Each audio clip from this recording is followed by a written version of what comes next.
Dallas's own Rory Sabbatini shines at the HP Byron Nelson Championship, but he's not alone in the Lone Star State as a good story on the PGA Tour this week. Settle in as we rewind the week with the latest edition of Monday Backspin from PGA TOUR.com. Byron Nelson, known not just for his brilliant unmatched year in 1945 where he recorded 11 consecutive victories, but for his heart, his gentle manner, his dedication to his community, and love of the game of golf. His legacy continues in Texas, a role model to all who play the game. Hi, I'm Win McMurry. Byron Nelson would be proud that during the week of his namesake event, the PGA Tour shined bright, embracing not only those who are members of its own PGA Tour family, but of all of those who are in need. Rich Beam reached out beyond his sport and into the life of the NFL's Dallas Cowboys scouting assistant, who's also named Rich Beam. The 2002 PGA Championship winner and a 2-week-long fundraiser to raise money for the other Beam, who was paralyzed below the waist after the recent collapse of the Cowboys practice facility, pledged $100 for every birdie he makes. Bryony Baird also resonated inside another stadium. 34 stories above San Diego's Petco Park, on top of the Omni Hotel, Baird had 10 shots to hit a bullseye, and with a 9-iron, 8 of them found it. Baird donated $25,000 of his own to support those who serve and protect the country through the San Diego Navy Marine Corps Relief Society. Baird had a solid week on the course as well, tying for 8th for his third top 10 of the season.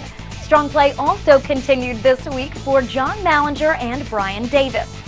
As both players looked for a breakthrough victory on the PGA Tour after recent top finishes, they both fell short of Rory Sabbatini, who didn't let up at all throughout the week and became the 14th champion to win both of the Dallas-Fort Worth events, taking home the Nelson title to accompany his 2007 trophy from Colonial. 19 under par, a new standard set at the Nelson. But what's PGA Tour Sunday without a twist of a surprise? In just his third PGA Tour tournament as a professional, 18-year-old Danny Lee, the youngest ever U.S. amateur champion, worked his way onto page 1 of the leaderboard. But so did 49-year-old Fred Couples, who posted his third top 10 of the year here in the Big D. But as the PGA Tour Network's Bob Stevens discusses, pink was the word of the week. And one tour player, absent from this week's event, was still very much on the minds and in the hearts of golf fans throughout the country, as PGA Tour players showed their support for Phil Mickelson's wife, Amy, who was diagnosed with breast cancer earlier in the week. The week began at the HP Byron Nelson Championship on a downer with the revelation that Amy Mickelson has breast cancer and that Phil is not going to play while he takes care of that family issue. The tour is a family, though, and families move on from things like that.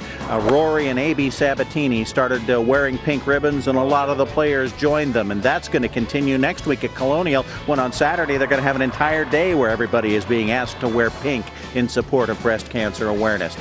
But this tournament was kind of fun in the sense that once they started playing golf, the guys started figuring out this D.A. Weibering layout, started figuring out the new greens, started figuring out where you could go at the flag sticks and make some birdies, and they made a ton of them over the weekend.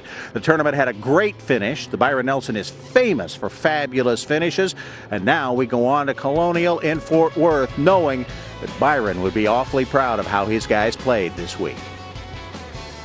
Thanks, Bob. And now on to the final event of the Texas Swing, and players don't have very far to travel. It's the Crowne Plaza Invitational at Colonial in Fort Worth. We'll have all the coverage right here on PGA Tour.com. Golf Channel and the PGA Tour Network on Sirius XM Radio begin their coverage Thursday.